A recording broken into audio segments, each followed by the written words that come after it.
All right, we'll leave it at that for the moment. Let's shift our focus now to more that we're tracking. In fact, from the state of Maharashtra, Deputy CM Eknath Shinde has made a sensational claim. As per the Shiv Sena chief, 15 Aam Aadmi Party candidates allegedly approached him seeking his party symbol to contest the recently concluded assembly polls in Delhi. But Shinde says he refused, citing Shiv Sena's coalition commitment to the BJP-led Mahayuti alliance in Maharashtra. Let me cut across to Atul Singh, my colleague, for more on that. Atul, very good morning. जहाँ तक ये बयान की बात करें, काफ़ी sensational है, लेकिन जिस प्रकार से हमने देखा चुनाव से पहले जो पोचिंग के फियर थे, जो एलिगेशंस थे, कहीं ना कहीं ये जो बयान है, अब राजनीतिक तौर पे किस तरह से देखा जाए?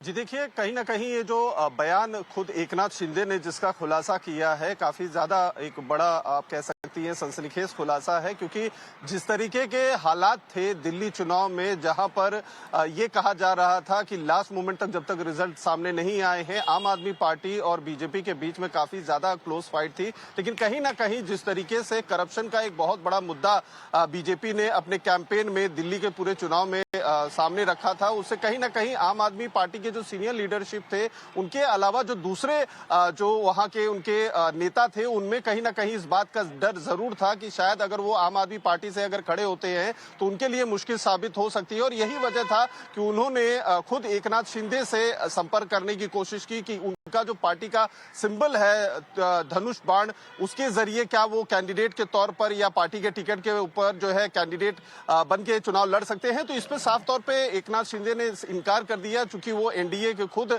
एक जो है घटक दल है। तो ऐसे में उनके तरफ से ये प्रस्ताव उन जो है 15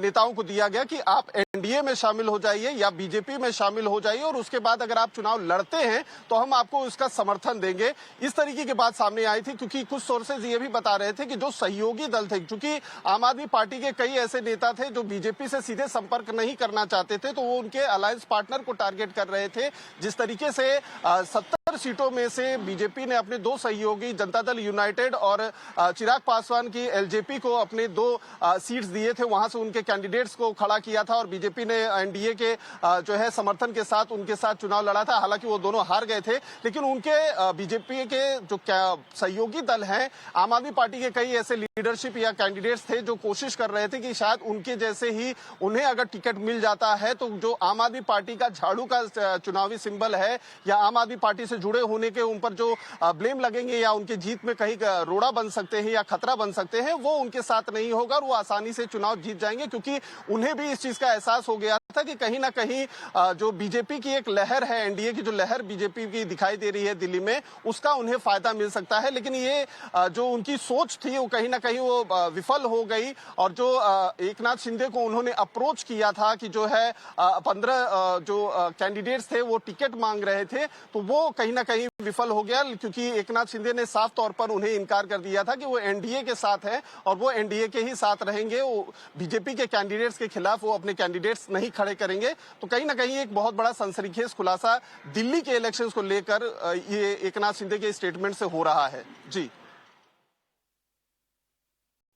जी अतुल, तमाम जानकारी के लिए शुक्रिया, but for the moment we have to leave it at that. In fact